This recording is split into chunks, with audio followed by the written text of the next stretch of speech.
I don't know why I'm doing this. Writing it all down, bringing the past back to life as if these words can somehow exorcise it. Maybe it's because it's too much for one person to carry, even if it should have died with me.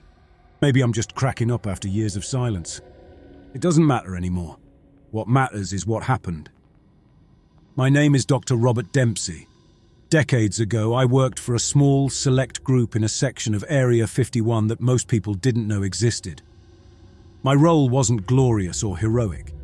I was a physicist, tasked with studying an object that I now believe has been lying dormant, biding its time.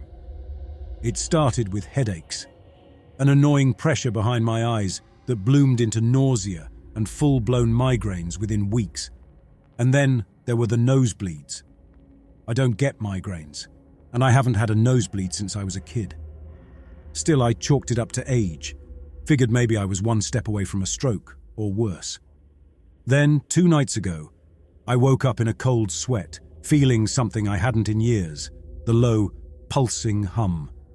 Faint, like it was crawling through the wires in my house, spreading from one wall to the next. I froze there, in bed, listening.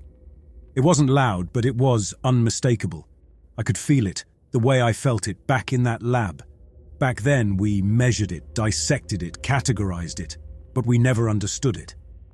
And just like that, after years of telling myself I'd forgotten, it all came rushing back. I worked with men and women who were brilliant, meticulous, but the artifact messed with us in ways that defied every logical framework we threw at it. They retrieved it in the Nevada desert, after some anomaly was picked up on a radar scan. It looked like a sphere, but not quite. A half-melted metal shell with cracks running through it, and patterns that seemed to swirl under the surface. It didn't reflect light the way anything natural would, more like it absorbed it, swallowing it up and emitting something else in return. That's how I ended up in the project. My specialty was in low-frequency emissions, resonance patterns. They needed someone who could analyze the sound that dripped off that thing like sweat off a man on trial. They didn't tell me much. They never did. They just dropped me in a lab, pointed to the artifact and said, "Study it." The thing is, even standing near it felt wrong. The first time I went in, I could swear the floor shifted under my feet, like the object was somehow influencing my equilibrium. But when I brought it up to Dr. Pierce, he told me I was being paranoid. "It's probably just nerves," he'd said with a shrug. But over time, I noticed him fiddling with his watch, tapping his fingers on the table in an odd rhythm. At first, I thought it was just a habit. Later, I realized he was counting, timing something only he could hear. By the second month, half the team was doing it. Little ticks, scratching their arms, blinking in odd intervals, repeating phrases under their breath. Dr. Morales, one of the neuroscientists, developed a twitch in her left eye so severe she eventually had to take a leave of absence. Pierce started reciting passages from an old physics textbook he kept on his desk over and over, like he was trying to anchor himself in something he understood. But the worst was what happened to Wilson. Wilson was an electrical engineer, an old-timer who'd worked in high-security labs for most of his life. He was the type who believed in hard work, clean logic, and never questioned authority. He'd laugh at the guys who'd come in fresh-faced and nervous, tell them to stop making ghosts out of static. One day he got too close to the artifact. We all had designated observation distances, lines on the floor that we weren't supposed to cross without authorization. But Wilson, always impatient, leaned in to adjust a sensor. He'd barely gotten near the thing when he dropped to the floor, clutching his head, writhing like he was on fire. We tried to help him up, but he screamed at us to stay back. His eyes were wild, bloodshot. He looked at me like he was staring at the devil. And then he started talking, not just yelling, but babbling in a language I'd never heard. Not like any code or language I'd studied, but sounds that felt unreal. They sent him away after that, of course. We were told he had a mental breakdown. But I saw him one last time, weeks later, in the hospital wing they'd tucked away in the far corner of the base. He was lying in a white bed, blank-faced, staring straight ahead. When he saw me, he muttered one thing so soft I barely heard it. It's not here for us." I still don't know what he meant. I think about it sometimes, especially now, as the headaches claw at my skull and the hum fills my house in the dead of night. I reached out to Pierce this morning. I hadn't spoken to him in years, not since he went off the grid after his breakdown. But I managed to track him down in a small town on the outskirts of Denver. When I called, he answered like he'd been waiting. His voice was thin, hoarse, like he'd been talking to himself for years. "You're hearing it, aren't you?" he asked without preamble. "The hum?" I didn't need to answer. He already knew. We spoke for an hour, mostly in silence, with only short bursts of questions and half answers. He told me he'd been charting the hum, convinced it was part of a pattern, a frequency tied to specific cosmic events. "It's waiting," he said. "I don't know for what, but it's been waiting." I asked him what he thought would happen when the wait was over. I half expected him to say something insane, but he was silent for a long time. Finally, he whispered, almost to himself, "Maybe it'll finish what it started with Wilson." The line went dead after that, and I was left holding the phone, my mind looping back to that first night in the lab. I think I knew, even then, that this thing was far beyond us. Not just in the way it defied scientific categories, but in the way it seemed to seep into the air, the walls, our minds. It wasn't meant to be here, or maybe we weren't meant to be near it. Either way, we couldn't get rid of it.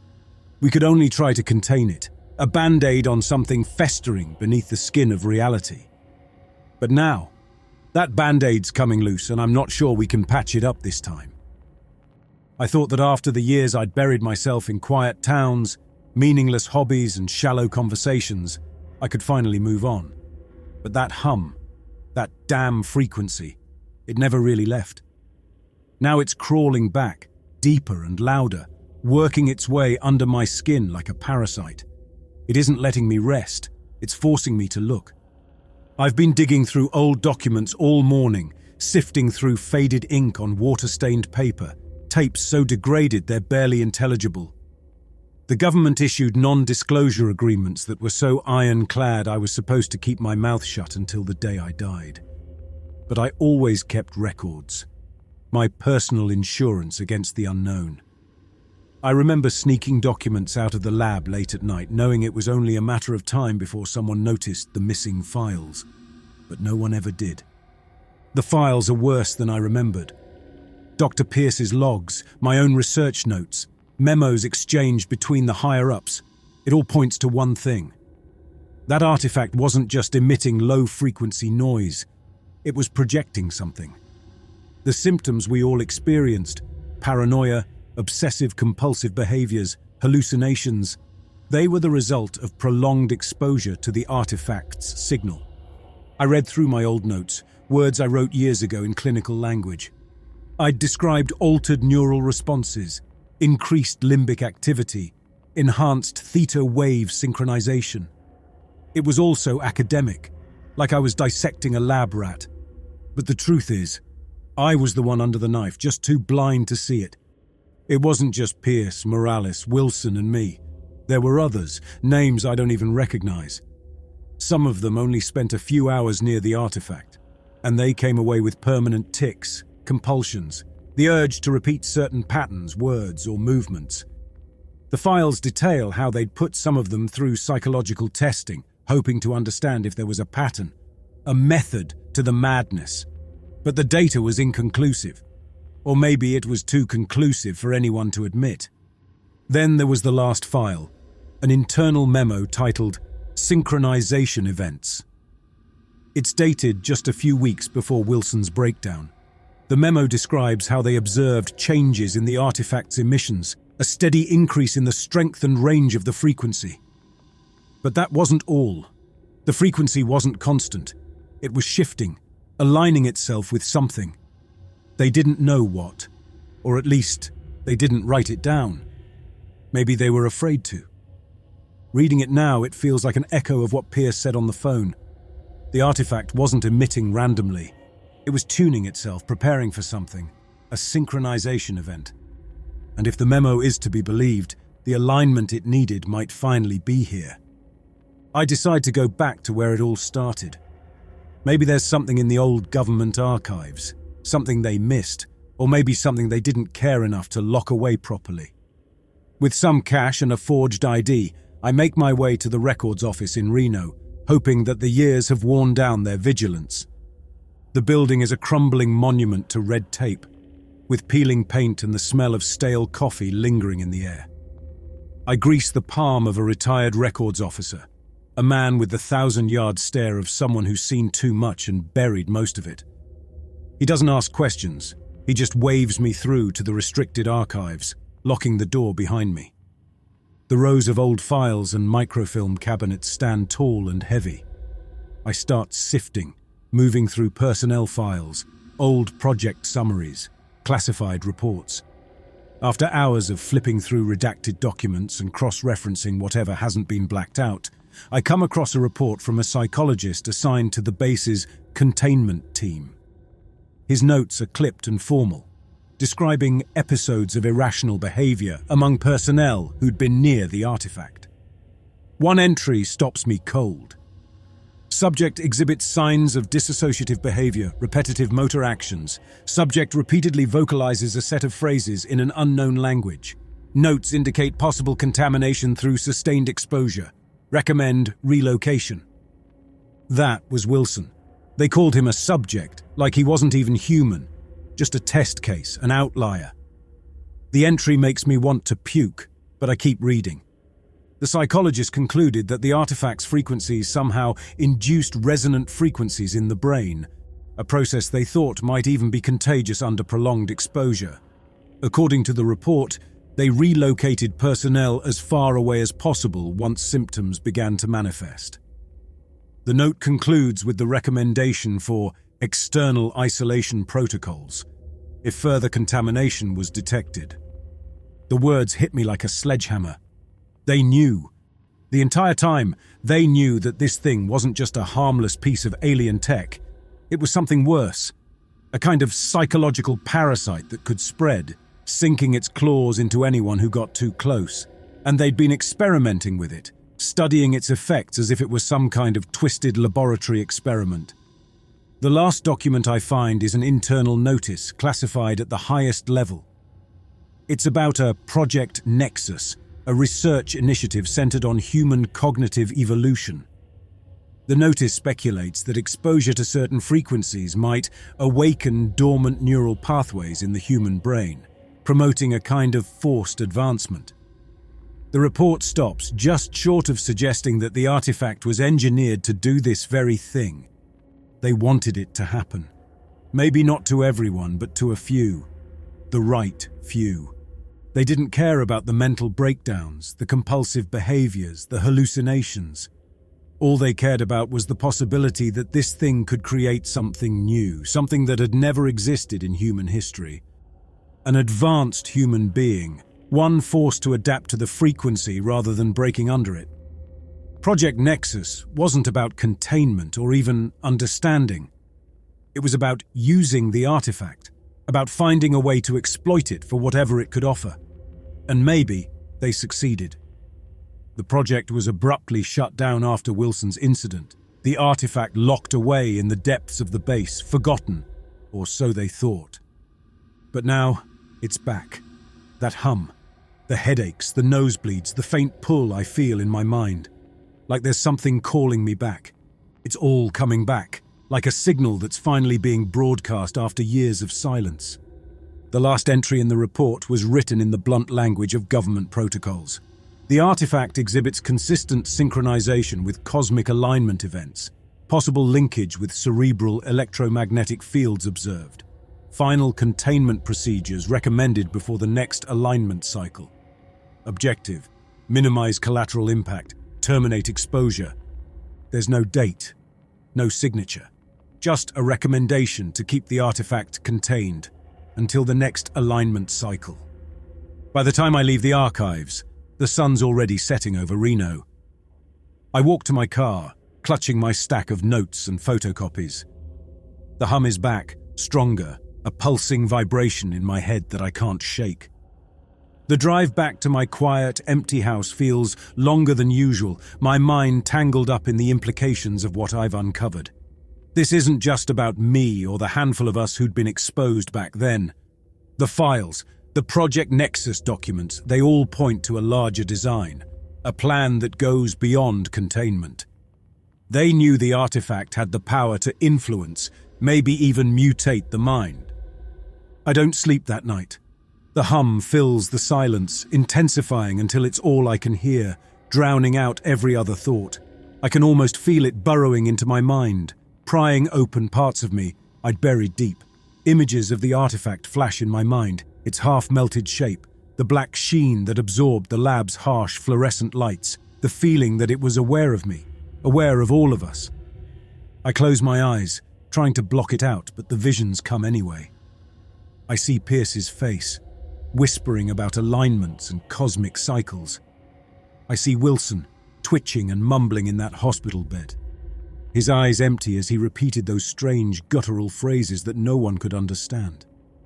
And finally I see myself, standing alone in the lab, watching the artifact vibrate, its frequency drilling into me, altering me in ways I hadn't realized back then.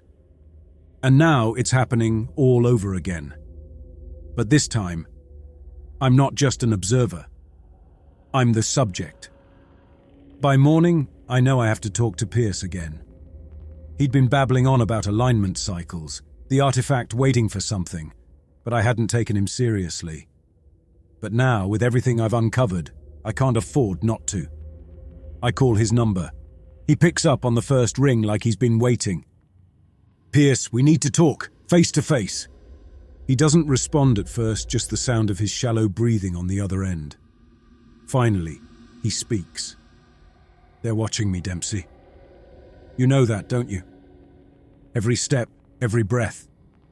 "Who's watching you?" I ask, my throat tight. "They are," he says, his tone bitter and frantic. "The ones who want it to happen. They need it. They need us." I don't know what he's talking about. The government, aliens, the artifact itself, but right now, I'm too desperate to care. "Where can we meet?" He hesitates, then rattles off an address just outside Denver. "Come alone," he adds before the line goes dead. I drive through the night, mile after mile, bleeding into each other in the empty darkness. It's a long, grueling haul across barren stretches of desert and winding mountain roads, the kind of distance that tests you. My hands grip the wheel so hard my knuckles ache, each passing hour feeling like a lifetime. The road feels endless, a dark tunnel with no escape. But every mile closer to Denver, the hum grows stronger, building like pressure behind my eyes until it's almost unbearable, resonating through my skull until it feels like my brain itself is vibrating. It's no longer just a sound. It's a compulsion, a gravitational pull that won't let me go. I feel it tugging at me, whispering in the back of my mind, a lure I can't ignore. By the 5th hour, I'm fighting just to keep my thoughts straight, the hum crawling under my skin, burrowing deeper with each mile I cover. When I finally reach the outskirts of Denver, the address Pierce gave me leads to a crumbling, abandoned motel. The windows are boarded up, the walls covered in peeling paint and graffiti. I pull into the lot.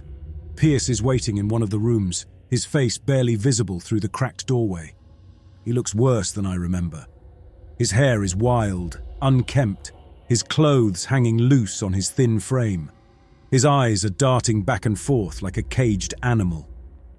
He motions for me to come in, glancing around like he expects someone to leap out of the shadows. "They're tracking me," he whispers as I step inside. "The government, the ones who know what it is. They've been watching me ever since I left the base. They know I'm close to figuring it out." "Figuring what out?" I ask, trying to keep my tone calm, but the tension in my voice is impossible to hide. Pierce gestures toward a table littered with crumpled papers, maps, and star charts. "The alignment," he mutters. "The artifact's frequency is tied to a specific cosmic alignment. It's been dormant, waiting for thousands of years. And when the alignment happens, it'll synchronize with Earth's magnetic field, amplify its signal and reach everyone. You're saying it's going to broadcast everywhere? Pierce nods, his face twisted in a grimace of fear. Not just broadcast. It'll connect. Every mind, every human on this planet linked through that frequency. It'll override us, reshape us, force us to evolve. Or whatever it thinks evolution should look like. My stomach turns. The idea of millions, billions of people suddenly linked, their thoughts and impulses twisted by this alien signal. It's a horror beyond anything I could have imagined. And the government knew. They'd known from the start and they'd let it lie, hoping it might push us somewhere new. Somewhere beyond human. I try to process his words, but it's like my mind's fighting me, rejecting the truth. It can't be real. No government would allow something like this. But then I remember the files. Project Nexus, the experiments, the personnel who vanished after Contamination. They didn't just allow it. They were trying to control it. To use it. We have to stop it, I say, but the words feel empty. How do you stop something like this? Pierce laughs. It's too late. The alignment's happening in days. And the signal, it's already reaching out, pulling us in. Haven't you felt it, Dempsey? The headaches, the voices, the pull. He's right. I've felt it since I started this, like the hum was crawling through my thoughts, twisting them into something foreign. I feel a creeping dread. The sense that whoever I was is slipping away, replaced by something else. Is there a way to shut it down? Pierce's eyes go cold. The artifact's housed in a containment chamber at Area 51. But they'll never let you get close. They want this, Dempsey. They want us to change. He hands me a crumpled piece of paper, a map of the base, marked with a route to the containment chamber. I'm not coming with you, he says, voice shaking. I'm already too far gone. It's in my head, whispering, every second. I stare at him, horror twisting my gut. Pierce, the brilliant, unbreakable scientist I once knew, is barely holding on. I know I'll be next if I don't act soon. As I drive away, Pierce's words replay in my head and the hum grows deafening. I realize now that it's not just a sound, it's a force, a will bending my thoughts, reshaping them, preparing me for something. I grip the wheel tighter, forcing myself to concentrate on the road, but the hum is pressing against my mind like a tide I can't hold back. The drive back to Nevada feels twice as long, every mile stretching out in front of me like a test of endurance. Somewhere near the Utah border, I pull off the highway and find a decrepit motel. I pay in cash, barely looking at the clerk, then collapse onto the lumpy bed, feeling the hum pulsing through me even in sleep. My dreams are a nightmare of fractured images, spirals of stars twisting through black space, symbols flashing like warnings I can't understand. I wake just before dawn, drenched in sweat and half out of my mind, that compulsion stronger than ever. I shove down coffee, wipe the blood from another nosebleed and get back on the road. By the time I reach the Nevada desert, I feel half crazed, my thoughts slipping, fragments of memories that don't belong to me flitting through my mind. Images of stars, swirling patterns, shapes that shouldn't exist. I don't know if it's the artifact or if I'm just finally losing my grip, but I know one thing for sure. I'm running out of time. I pull off the highway a few miles out from Area 51, trying to steady myself. I don't even have a plan. I just know that I need to get inside. If it means charging through the gates and screaming my head off, so be it. But before I can even get out of the car, a pair of headlights flash behind me. A black SUV pulls up, gravel crunching as it comes to a stop. Two men in dark suits step out. They don't speak, don't flash badges or try to talk me down. They just move in on me, swift and precise, and before I can even register what's happening, they've got me restrained, pulling me into the back seat. Wait! I manage to choke out, struggling against their hold. I know what's happening. I know about the artifact, the alignment. They say nothing. Their faces impassive as they shut the door and drive me toward the base. There's no warning, no explanation. The drive is short, almost surreal, like my mind is floating just behind my body. By the time we reach the facility, I'm dazed, the desert night stretching out in every direction. Inside, they lead me through a series of secure doors, each one thicker than the last, down narrow corridors that twist like the innards of some buried beast. Finally, we stop in a small room.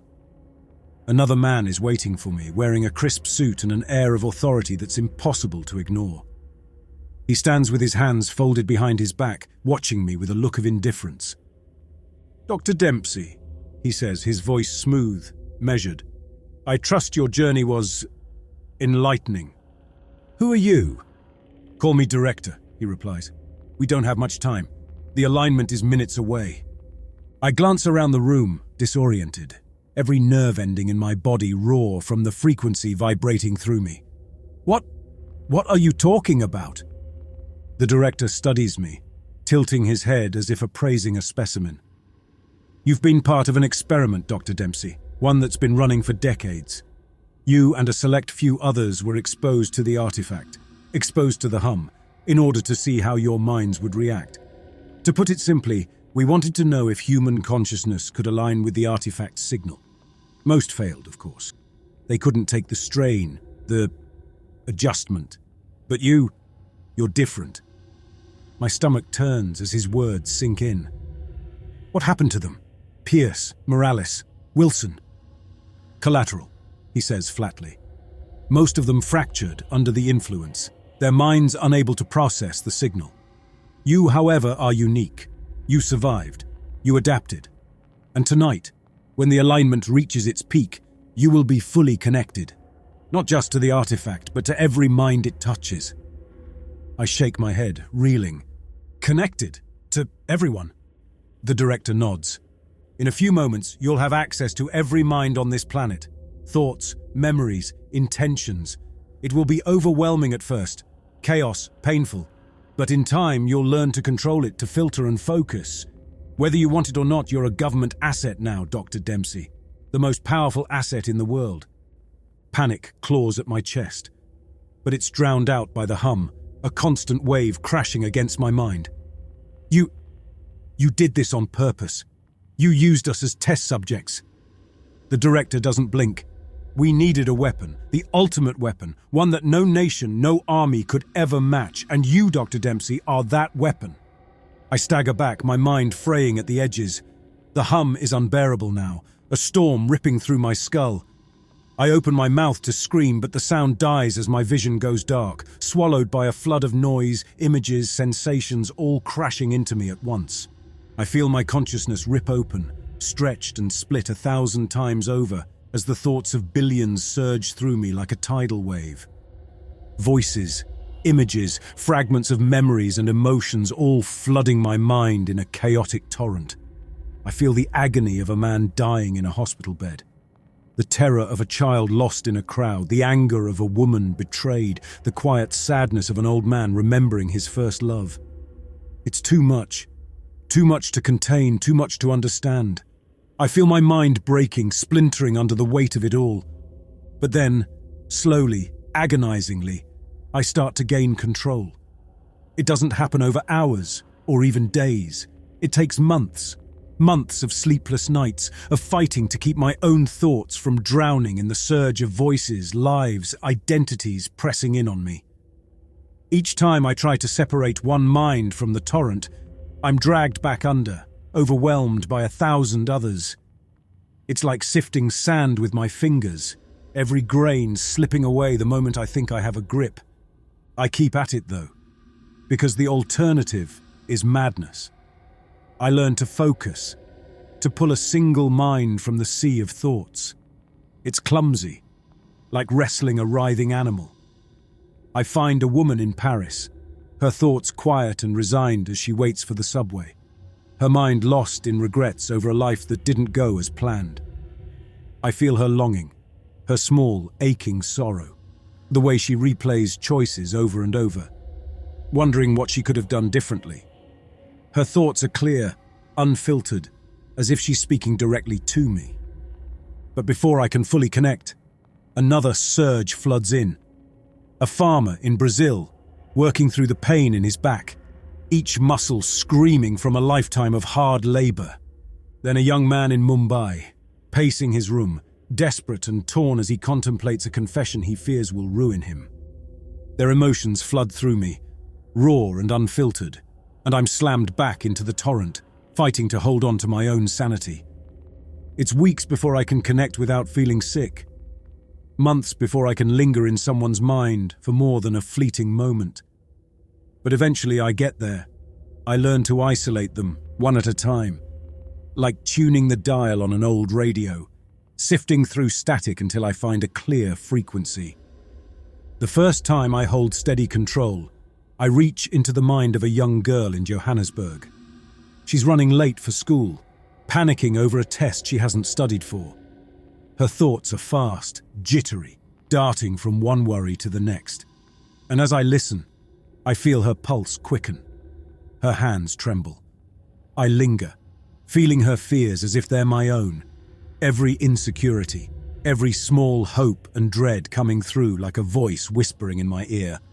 A few weeks later, I manage to reach a politician in Moscow. His mind is guarded, structured, every thought like a locked box.